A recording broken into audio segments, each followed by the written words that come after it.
오늘 아침에 저와 여러분들이 함께 나눈 말씀은 민수기 23장 25절부터 30절까지 말씀입니다. 발락이 발람에게 말하였다. 그들에게 저주도 빌지 말고 그들에게 복도 빌지 마시오. 발람이 발락에게 이렇게 대답하였다. 무엇이든 주님께서 내게 말씀하신 것만을 말하겠다고 내가 말씀드리지 않았습니까?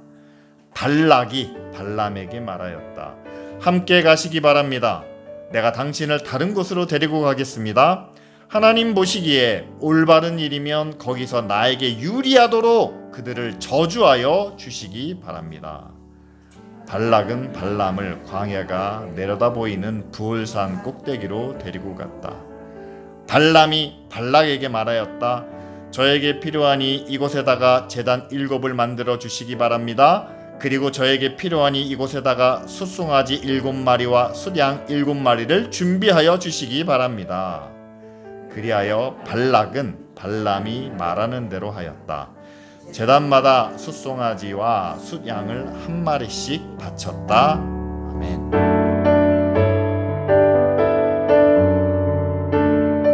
오늘 말씀은 우리가 민수기 22장부터 24장까지 발락과 발람의 이야기죠. 왜 이렇게 민수기가 3장이나 걸쳐서 이 두 사람을 중요하게 언급하느냐? 왜냐하면 이들의 모습이 이스라엘 백성들 가운데서도 똑같이 반복되고 있다라는 사실입니다. 저희가 지난주에는 발락에 대해서 우리가 함께 말씀을 나눴습니다. 상대에 대한 두려움 때문에 그 상대를 나의 적, 나의 원수로 삼아서 영적으로 한 신의 능력으로 그들을 저주해야 되겠다라고 결심한 모압 왕 발락의 이야기죠. 그런데 그 저주를 누구를 통해서 하게 됩니까? 하나님으로부터 계시를 받는 발람을 통해서 그 저주를 내리고자 합니다. 그런데 이 발람은 좀 독특한 사람이에요. 자, 우리가 22장과 24장을 쭉 읽어보면은요, 우리가 이 발람을 선지자라고 봐야 되느냐? 여러분, 선지자의 정의가 뭡니까? 하나님의 말씀을 전하는 사람. 발람은 하나님의 말씀을 전해요. 그렇죠? 하나님으로부터 직접 계시를 받는 사람. 발람은 하나님께로부터 계시를 받습니다. 그런 면에서 보면 그 사람도 선지자 중에 하나가 아니냐라고 볼 수 있겠죠. 하지만 그러나 받은 계시대로, 받은 말씀대로 그가 살아가느냐? 아니요.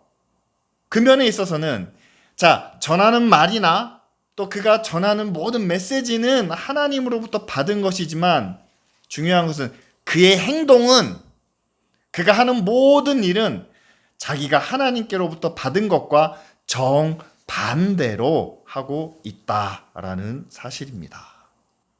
그래서 오늘 우리가 이 발람에 대해서 함께 말씀을 나눌 때 저는 이렇게 제목을 잡았습니다. 양손에 떡을 들고 있는데 그것을 놓지 않으려고 움켜쥔 거짓 선지자라고 저는 이 발람을 생각합니다. 왜냐하면 여러분, 양손에 떡을 쥐었는데 이것을 동시에 먹을 수는 없지 않습니까? 뿐만 아니라 동시에 쥐고 있기도 불가능한 그런 상태였다는 사실이죠. 잘 아시는 것처럼 발락이 발람에게 요구한 건 그겁니다. 내가 두려워하는 이스라엘을 향하여 저주를 내려주십시오. 그런데 발람이 자기 힘으로 저주하는 게 아니잖아요. 신의 능력으로. 그런데 발람이 계속해서 누구로부터 음성을 듣습니까? 여호와 하나님의 음성을 듣습니다. 하나님으로부터 능력을 받는 거예요. 그런데 하나님께로부터 받은 능력을 가지고 하나님의 백성을 향하여 저주를 내려주십시오 라는 이 두 가지 요구가 과연 양립할 수 있을까요? 우리가 이런 것을 이율배반적이다 라고 이야기하죠. 둘 중에 하나를 선택해야만 합니다. 양손에 들고 있을 수가 없어요. 축복과 저주를 들고 있으면서 한 입으로 두 가지를 말할 수 없다라는 사실입니다. 근데 여러분, 우리가 잘 알고 있는 것처럼 발람은 어느 하나를 놓치고 싶지 않았습니다. 그래서 저주를 원하는 발락이 끌고 다니는 대로 세 군데를 옮겨 다니면서 세 번의 제사를 드립니다. 제사의 목적은 뭡니까? 이스라엘을 향하여 저주해 주십시오. 그 목적을 위해서 제사를 드리죠. 그리고 하나님으로부터 세 번의 계시를 받고 그것을 전합니다. 어떤 계시입니까? 이스라엘을 향한 저주가 아닌 이스라엘을 향한 하나님의 축복이죠. 자, 이 정도 됐으면 발락도 징글징글하고 발람도 이건 아니구나 깨달아서 서로 갈라서야 되지 않을까요? 하지만 그들은 24장 마지막 절 그때 갈라서기까지 그들은 늘 함께 했다라는 사실이죠. 그래서 여러분, 발람의 상황을 저는 이 양팔 저울에 비유하고 싶습니다. 한쪽에서는 하나님의 말씀과 하나님의 계시를 듣고 또한 그것을 전합니다. 그러나 다른 한편으로는 상관없는 정도가 아니라 이건 정반대되는 이야기예요. 하나님의 백성을 향한 저주와 심판을 요청하는. 근데 그냥 그걸 내가 못 들어주겠다라고 대답하면 되는데 그게 아니잖아요. 발락이 처음부터 제안한 게 있습니다. 신하들을 보내면서 많은 금과 은과 보석을 보냈습니다. 만약에 저주를 하게 되면 더 많은 보상을 약속해 주었겠죠. 그래서 발람은 이 두 가지를 다 지키고 싶었다라는 사실이죠. 저는 교회도 이와 같은 상황에 처할 때가 있다라고 저는 말씀드립니다. 우리는 하나님의 말씀과 구원의 은혜와 천국의 소망을 가지고 살아가죠. 그런데 동시에 우리는 세상에 두 발을 딛고 살아갑니다. 세상 사람들 사이에서 우리는 살 수밖에 없습니다. 그러면 당연히 세상이 우리에게 요청하는, 또한 세상이 우리에게 당신들도 우리와 같이 살아야 된다라는 그런 요구 조건들이 있겠죠. 하나님의 의를, 하나님의 선하심을 우리가 마음속에 지키고 살지만 그러나 그 마음을 드러내놓고 온전히 표현하지 못하는, 왜냐하면 세상은 우리가 믿고 있는 의와 선함과 또한 거룩함과는 다른 방식으로 다른 길을 가고 있기 때문에 우리가 마음으로는 하나님의 선하심과 은혜를 이야기하지만 세상에서는 치열하게 경쟁해야 되고 내가 저 사람을 이겨야 되고 내가 저들보다 나아야 되고 결코 저들에게 만만하게 보여서는 안 된다라는 그런 자기 방어적인 입장만을 가지고 살아가는 그런 모습. 거기서 어떻게 하나님의 사랑과 양보와 섬김과 나눔이 나타날 수 있겠습니까? 세상에서 뒤처지지 않기 위해서 스스로를 지켜가는, 보호하는 모습과 내가 너희를 사랑한 것 같이 너희도 서로 사랑하라. 상대방을 나보다 낫게 여기며 그들의 발을 씻어주기까지 섬겨라. 여러분, 이 두 가지 중에서 우리는 어떻게 살아가야 될까? 이 두 가지 중에서 우리는 어느 하나도 포기하고 싶지 않은 그런 모습은 아닐까 저는 생각해 봅니다. 따라서 여러분, 우리가 발람을 통해서 우리 자신의 믿음을, 우리 자신의 삶을 한번 돌이켜 봐야 한다는 사실이죠. 그런데 발람에게 있어서 우리가 꼭 기억해야 되는 것은, 여러분, 발람은 그의 말과 그의 행동이 정말 극적으로 달랐다라는 사실입니다. 그래서 우리가 위선 또는 이중성이라고 이야기하죠. 본문을 살펴보면 그렇습니다.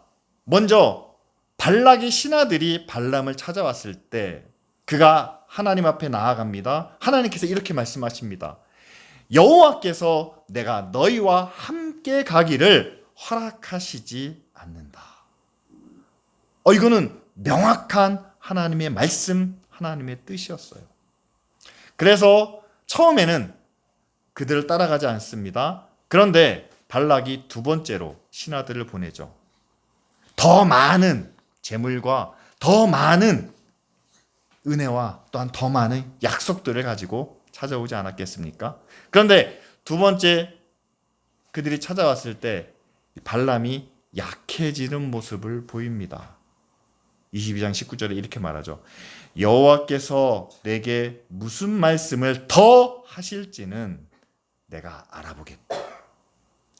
여러분, 분명히 허락하시지 않는다라고 하나님의 뜻을 또한 하나님의 말씀을 알지 않았습니까?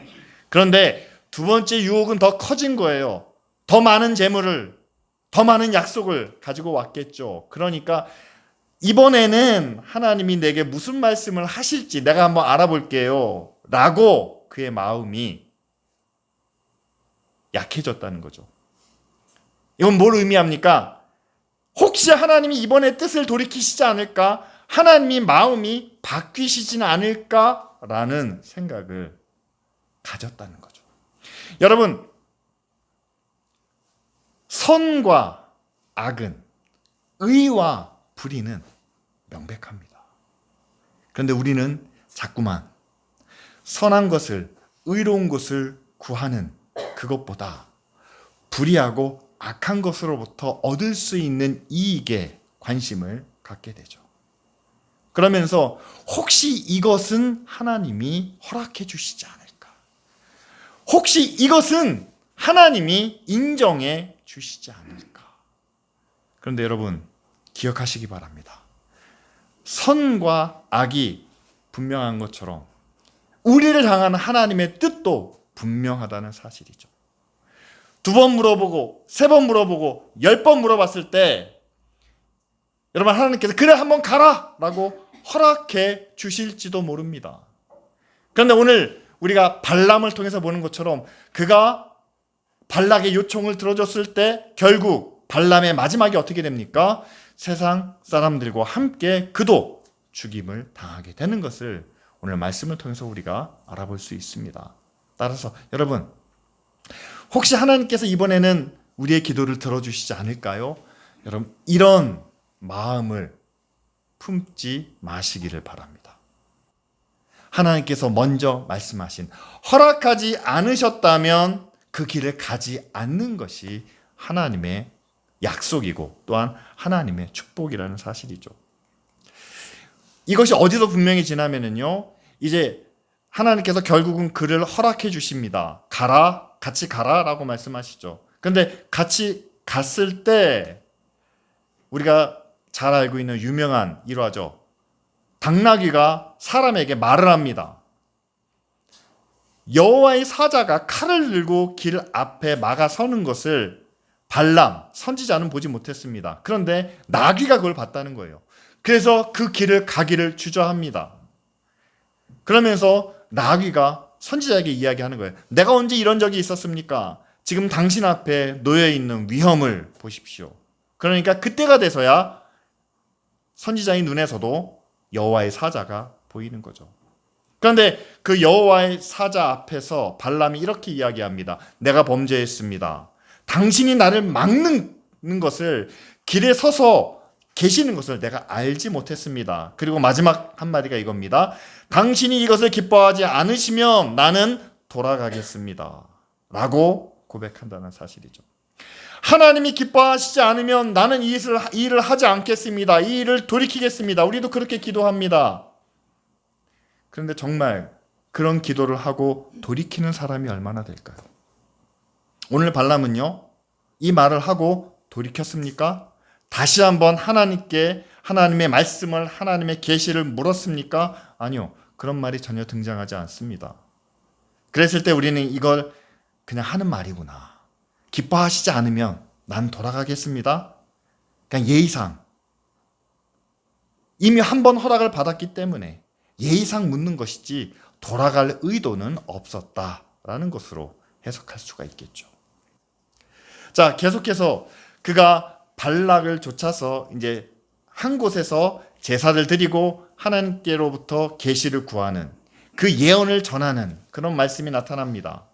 23장 3절에 보면 발람이 발락에게 이렇게 말하는 거예요. 당신의 번제물 옆에 계십시오. 나는 저기 가서 여호와께서 혹시 오셔서 나를 만나주시면 그분이 내게 지시하는 것을 다 당신에게 말씀해 드리겠습니다. 발락이 7개의 제단을 쌓고 거기서 제물을 드립니다. 제사를 드립니다. 무엇을 위한 제사인가요? 이스라엘을 저주하기 위한 제사입니다. 자, 발람이 그 제사를 집전합니다. 그리고 난 다음에 내가 하나님 앞에로 나아가서 하나님이 내게 말씀하시는 것을 당신에게 전하겠습니다. 이미 그 길을 떠날 때부터 하나님의 뜻은 발락의 요구와는 전혀 맞지 않는다는 것을 알고 있었음에도 불구하고 혹시 모르니까, 혹시 그분이 내게 말씀하시는 것이 당신의 목적과 당신의 요구와 비슷하다면 난 그것을 말씀해 드리겠습니다. 그러나 그런 발람의 기대는 여지없이 깨지게 되죠. 오히려 저주가 아닌 축복을 하게 됩니다. 그러면서 발람이 그렇게 얘기하는 거예요. 여호와께서 내 입에 주신 말씀을 내가 어찌 말하지 않을 수 있겠습니까? 라는 거죠. 만약에 발람이 발락의 요구가 무엇인지를 모르고 백지 상태에서 하나님이 주시는 말씀을 그대로 전했다면 이 말은 정말 은혜로운 말씀이고 믿음의 말씀입니다. 하나님께서 저에게 주신 말씀을 어찌 그대로 전하지 않을 수 있겠습니까? 맞는 말이죠. 근데 발람은 이미 알고 있었어요. 저 사람의 적들에 대한 저주를 원하는구나. 저 사람이 자기만 특별히 은혜 받기를, 능력을 얻기를, 축복받기를, 잘 되기를 바라는구나. 근데 하나님이 거꾸로 얘기하는 거죠. 저들에 대한 저주가 아니라 저들에 대한 축복을, 따라서 저들이 잘 되는 것 때문에 너는 반대로. 여러분, 우리가 누군가에게 하나님의 말씀을 전할 때 상대방의 의도를 정확하게 이해하시기를 바랍니다. 서로 지금 상반되는 상황을 누가 만들었어요? 발람이 만들었습니다. 발람이 발락에게 제사 한번 드리고 여호와 앞에 나가면 혹시 다른 말씀을 주실 수도 있습니다. 이런 기대를, 이런 희망을 갖게 만든다는 사실이죠. 그러면서 제사를 드리고 하나님의 계시를 전했는데 그가 원하는 것과는 정반대의 계시를 그대로 전했습니다. 당연히 발락은 화가 나겠죠. 그런데 발람은 이렇게 얘기하는 겁니다. 하나님께서 내게 주신 말씀인데 내가 다른 것을 전할 수는 없습니다. 그 뒤에 2번째, 3번째에서도 똑같은 얘기를 합니다. 여호와께서 말씀하신 것을 내가 그대로 전할 수밖에 없다고 하지 않았습니까? 나는 여호와의 말씀을 어길 수 없습니다. 당신이 아무리 많은 것을 내게 줄지라도 나는 내 마음대로 하지 않고 여호와께서 말씀하시는 대로만 말합니다. 여러분, 발람이 말하는 내용만 들으면요, 정말 그 사람처럼 진실한 사람이 없습니다. 그 사람처럼 신실한 선지자가 없습니다.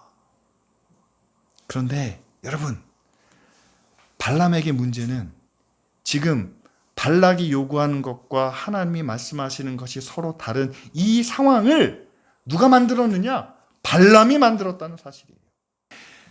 교회로 따지면 그렇습니다. 성도들은 이 땅에서 잘 되기를 바랍니다. 성공하기를 원합니다. 뭔가 특권을 얻기 원합니다. 하나님의 특별한 은혜와 능력을 구합니다. 독을 먹어도 죽지 않는 그런 능력이 아무도 모르지만 하나님께서 특별히 내게 주시는 내 미래를, 내 앞일을 약속해 주시는 그런 은혜를 우리는 바랍니다. 그런데 하나님은 뭐라고 말씀하시나요? 여러분, 예수님의 십자가가 괜히 우리에게 주어진 것이 아니라는 거죠. 먼저 우리 앞서 가시면서 우리가 나아갈 길을 보여주셨습니다. 이 땅에서 우리가 여러분 하나님의 은혜와 능력과 권세를 누리는 것과 동시에 우리는 고난과 핍박을 겸하여 받는다라고 말씀하십니다. 하나님으로부터 우리가 특혜만을 받는 것이 아니에요. 하나님을 위하여 우리가 희생하고 헌신해야 될 것들도 있습니다. 말은 하나님으로부터 받은 것을 다 온전히 전하는 것처럼 이야기하는데 실제적으로 하나님의 약속이라든가 하나님의 권세라든가 하나님의 능력은 자기 편한 대로만 해석하는 것이 이 발람의 행동 가운데 나타난다는 사실이죠. 여러분, 발락이 마지막으로 발람에게 요구합니다. 이미 2번 다 하나님의 예언이, 하나님의 계시가 자기의 뜻과 다르다는 것을 이미 경험했습니다. 그런데 23장 27절에 발락이 한 번 더 발람에게 이야기하죠. 내가 너를 다른 곳으로 인도하리니 내가 거기서 나를 위하여 그들을 저주하기를 하나님이 혹시 기뻐하시리라. 여러분, 발락이 이런 생각을 3번이나 하나님 앞에 제사를 드릴 수 있는 이런 행위를 누구 때문에 했습니까? 발람 때문에 했다는 사실이죠. 분명히 하나님의 약속은 천국을 향하여 나아가도록 우리를 이끄시는데 교회의 목사들이 그렇게 얘기합니다. 하나님의 은혜 가운데 구원을 받았기 때문에 하나님의 은혜가, 하나님의 축복이, 하나님의 권세가 이 땅부터 시작된다라고 이야기합니다. 틀린 말은 아니에요. 발람이 하나님의 말씀 아닌 것을 이야기했습니까? 아니에요. 말씀을 있는 그대로 다 전했습니다. 지금 목사들도 그래요. 성경에 나오는 말씀을 있는 그대로 다 전합니다. 그런데 하나님의 뜻과 하나님의 계획과는 전혀 맞지도 않는 엉뚱한 행동을 하고 있다는 사실이죠.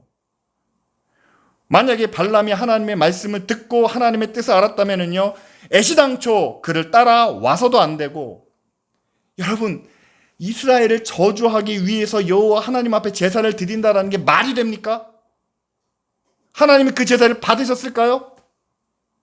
근데 그거를 3번이나 반복하고 있다는 사실이죠. 우리가 하나님 앞에 영적인 예배를 드리는데 이 예배가 여러분 무엇을 위한 예배입니까? 예배를 드리고 나서 우리는 무엇을 얻어야 합니까? 그리고 이 예배를 통해서 우리는 하나님이 이 땅을 향하여 이런 생각을, 이런 계획을, 이런 뜻을 가지고 계시는구나. 우리는 무엇을 깨달아야만 합니까? 제가 단호하게 말씀드릴 수 있는 것은 결코 이 땅에 세워지는 영광과 권세와 능력의 나라는 아니라는 사실입니다. 능력과 권세와 영광의 나라는 이 땅이 아닌 하늘에 세워집니다. 그런데 하나님 나라에서, 저 천국에서 능력과 영광과 권세를 누리기 위해서는요, 예수님께서 분명히 말씀하셨잖아요. 세상의 권세자들은 자기 이익을 위해서, 자기 목적을 위해서 권세를 사용하지만 너희는 그와 반대로 해야 된다. 섬기는 자가 돼야 되고 낮아지는 자가 돼야 되고 종이 되어야 한다. 그래서 마지막 날에 나중된 자가 먼저 되고 먼저 된 자가 나중된 자가 많을 것이다. 이것이 우리를 구원하시는 하나님의 계획이고 하나님의 뜻이 아니겠습니까? 그런데 하나님께서 주신 말씀을 가지고 이 땅에서도 잘 되는 것이, 이 땅에서도 힘있게 사는 것이, 이 땅에서도 능력을 나타내는 것이, 그것이 하나님의 일이다 라고 말한다면, 여러분, 하나님이 원하시는 방향과 우리가 원하는 방향이 다르다는 것을 알면서도 발람은 그것을 한 번도 지적하거나 그것을 막거나 그것으로부터 돌이키려 하지 않았다라는 사실이죠.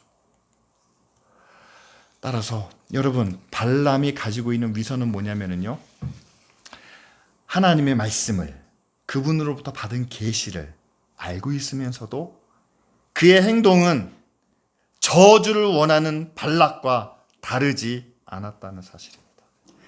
교회가 하나님의 구원의 말씀을 가지고, 복음을 가지고, 또한 하나님의 은혜와 능력을 구하며 살아갑니다.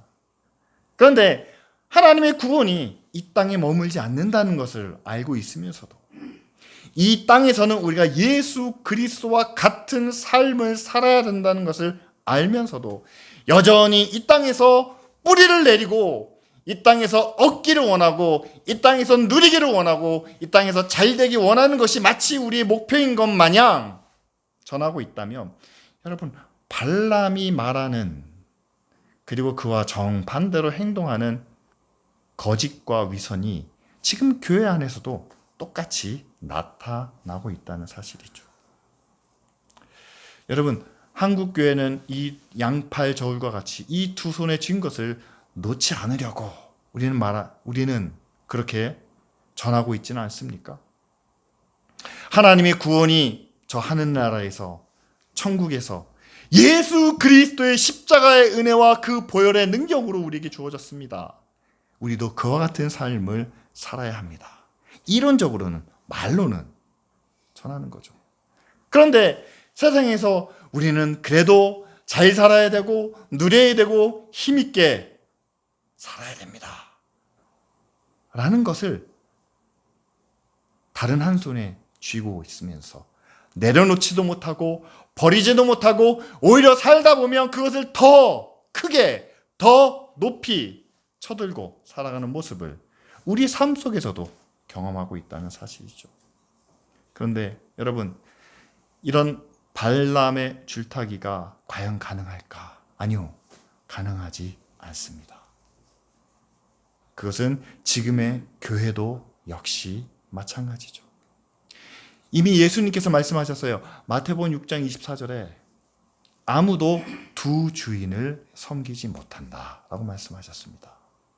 하나님과 재물을 겸하여 섬길 수 없다. 이것이 예수님의 확실한 정의죠. 바울도 로마서 8장에서 이렇게 이야기합니다. 육신의 생각은 하나님과 원수가 될 수밖에 없다.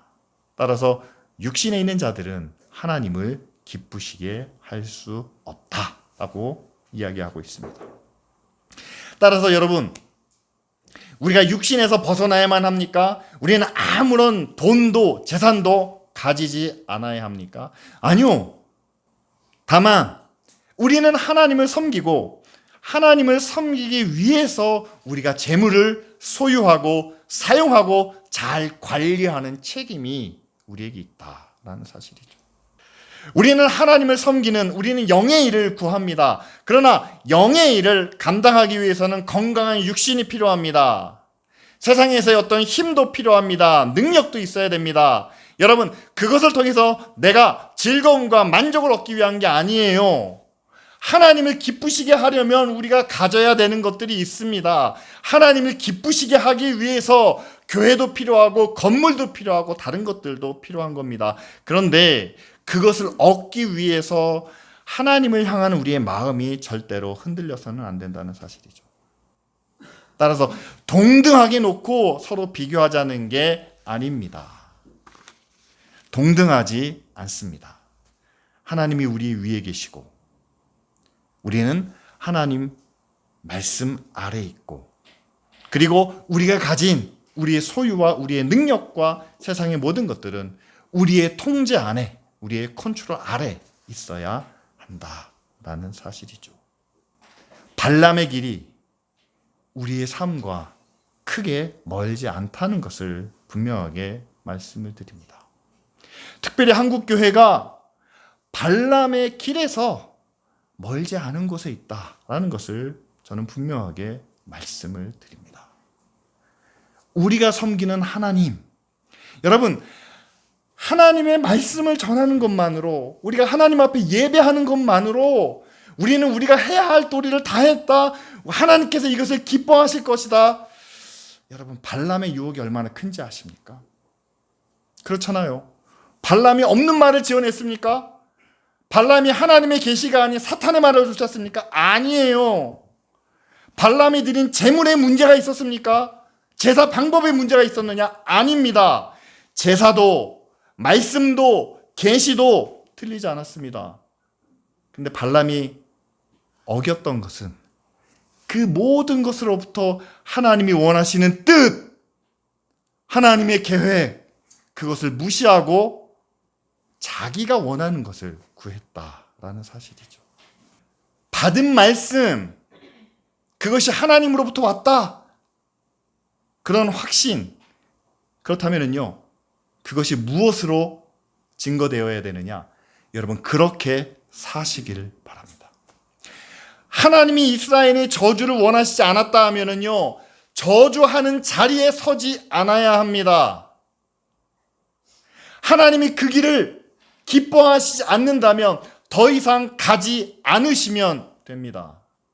그런데 굳이 그 길을 가면서 하나님이 지켜주시겠지, 하나님이 함께해 주시겠지, 제사를 잘 드리고 난 다음에 하나님이 무슨 말씀을 하시는지 제가 알아보겠습니다.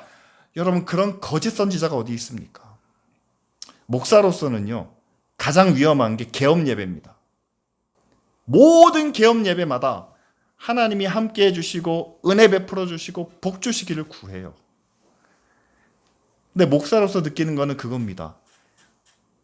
이 사업이 정말 정직한 사업인지, 바른 일인지, 건강한 일인지, 이것을 통해서 많은 사람들이 유익을 얻고 또한 이 사회에 얼마나 좋은 영향을 미치는지, 사실 이것들을 같이 생각하면서 그 기업을 향해서, 그 가게를 향해서 우리가 복을 빌고 하나님의 은혜를 구하는데, 그런 생각 전혀 없이 무조건 잘 돼야 됩니다, 무조건 건강해야 됩니다, 질병에 걸린 사람에게 무조건 나아야 합니다, 무조건 고쳐주세요, 무조건 치유해주세요. 정말 하나님의 목적을, 하나님의 뜻을 알고 외치는 기도, 외치는 말씀인지 우리가 다시 한번 생각해 봐야 되겠죠. 두 번째로는 여러분, 양손에 떡을 들고 다 먹으려는 욕심을 버려야 되겠죠. 영의 것은 육신과 함께 할 수 없다라고 성경이 분명히 말하지 않습니까? 그것처럼 여러분, 내가 하나님의 나라, 하나님의 의와 하나님의 영광을 구한다면 세상에서 얻을 것은 조금 양보할 수 있는 그런 믿음과 지혜가 저와 여러분들에게 필요하지 않겠습니까? 마지막으로는요, 발람과 발락, 이 두 사람을 우리가 함께 놓고 봤을 때 하나님의 영이 우리에게 말씀하시는 것과 한 사람이, 또한 한 세상에 속한 사람이 원하는 것은 분명히 다르기 때문에 함께 할 수 없다라는 명확한 선을 우리는 그어야 한다는 사실입니다. 저는 여러분에게 말씀드리고 싶습니다. 교회가 가지고 있는 정체성과 교회가 가지고 있는 사명은 세상의 그 어떤 것과도 다릅니다. 교회는 절대 자신의 이익을 구하지 않습니다. 교회는 함께 모여있는 사람들을 통해서 우리는 예수 그리스도를 닮아가야 된다라고 우리는 그 목표를 정해놓고 있죠. 예수 그리스도를 닮아가는 그 모습이 우리의 정체성입니다. 그런데 잘 아시겠지만 예수님을 닮아가는 게 쉽지 않아요. 따라서 교회가 수가 많아지고 또한 교회의 모든 것이 더 좋아지고 나아지고 발전되어 간 것처럼 보이는 것을 우리는 추구하지 않습니다. 왜냐하면 그렇게 잘 갖춰진 곳에서는 어느 누구도 주님을 닮아가기가 더 힘들고 어렵기 때문이죠. 저는 오히려 지금 우리 모습같이 부족한 게 너무 많아요. 힘든 일이 너무 많아요. 뭔가 하나를 하려고 하면 내가 희생해야 되는, 내가 치러야 되는 대가가 너무 큽니다. 여러분, 여기서야말로 우리가 주님을 닮아가는 일이 눈앞에 보이지 않습니까? 이걸 하기 위해서는 내가 다른 것을 다 포기해야 되는데, 여러분, 주님을 닮아가는 게 그런 것 아닙니까? 우리가 교회를 하면서도 절대로 자기 건 양보하고 싶지 않고, 시간도 내 목표도 내 삶의 수준도 버리고 싶지 않은 가운데서 하나님의 일을 한다. 대형교회에서는 가능합니다. 그런데 그 교회에서는 절대로 예수님을 닮아가지 못한다라는 사실이죠. 오늘 말씀을 가지고 함께 기도하기를 원합니다. 여러분, 계시 받았다고, 말씀 받았다고 전부가 아니죠. 예배 잘 드렸다고 끝이 아닙니다. 여러분, 그 말씀대로 행동하며 목표와 방향을 설정하는, 그리고 두 가지를 놓고 하나님의 일을, 세상의 일을, 여러분 두 가지를 다 얻을 수는 없다는, 마지막으로 우리의 영이 우리의 육신과 다른 것처럼 교회가 세상과 다르다는 것을, 믿음의 삶이 세상 사람들의 삶과는 다르다는 것을 명확하게 구분할 수 있는 그런 믿음이 저와 여러분들 가운데 있을 수 있도록 이 시간 다 같이 함께 기도드리겠습니다.